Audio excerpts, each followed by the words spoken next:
Our first panelist is, I feel like our first contestant, I feel like Jeopardy. Okay, but our first panelist is Roger Klemm. And again, I'm gonna read it, but like I could go on for days about Roger Klemm.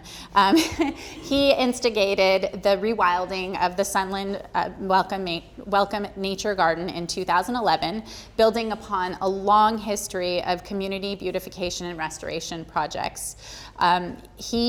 The Welcome Nature Gardens and the garden's restoration to a landscape authentic to the valley foothills, where he is local to at this time. The project involved a native plant propagation effort that, as its peak, included over 50 different species, totaling several hundred plants. In his day-to-day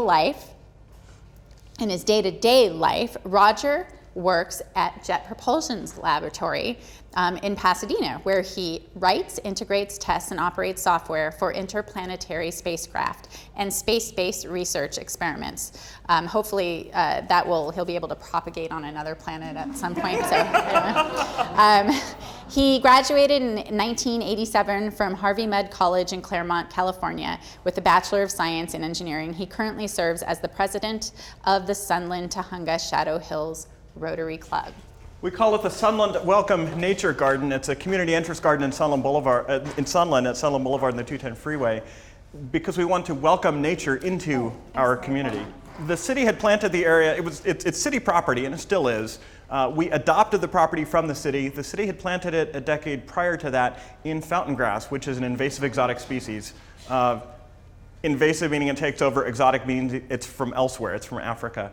And there you see Cassie and Kirk and Stephanie Reed from Form LA helping with the first removal of the fountain grass. Basically, Cassie helped design the garden. The concept here is to be a sea of buckwheat punctuated by other things that are native to the chaparral. My inspiration for this garden is in going around to our local hillsides in July and August, what plants are still green?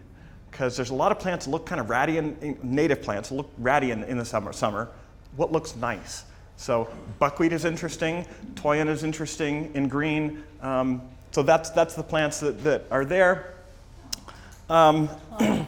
Yeah, I propagated a number of plants. I kind of laid out and said, okay, I'm going to need several hundred plants. How do I do this? I either go get money or I propagate it myself. So I propagated myself. And then I went to Cassie and said, can you make some sense out of this? And she did. We then gathered a bunch of community people together, ripped out fountain grass, and planted our local native plants. And the point of this slide is not only because Yoshi is really cute, but to show that everybody can help. Everybody in the community can help. We had people digging and pulling out the fountain grass. We had people supplying drinks and other logistic support. Everybody can help. There were over 50 people over the course of 3 weekends that ripped stuff out and put stuff in. And it was really gratifying to have this community base. I attended several different community meetings over the course of the year prior to gather support for it. And when I've needed it, the community comes out and helps. And it's wonderful. The community takes pride in this garden. And it's the before and the after. And in 5 years, we've gone from kind of barren and weeds to lush and flowers pretty much all year round. One of the beauties of native plants is the native plants support the native insects, which in turn support the lizards and the birds and everything else in the ecosystem. When you go into a native garden, it's alive. And to bring that life to an incredibly busy traffic intersection at the entrance of the community, it's wonderful and inspiration to everybody. So is that the end of my? Is there more? I don't know. There's a before and after.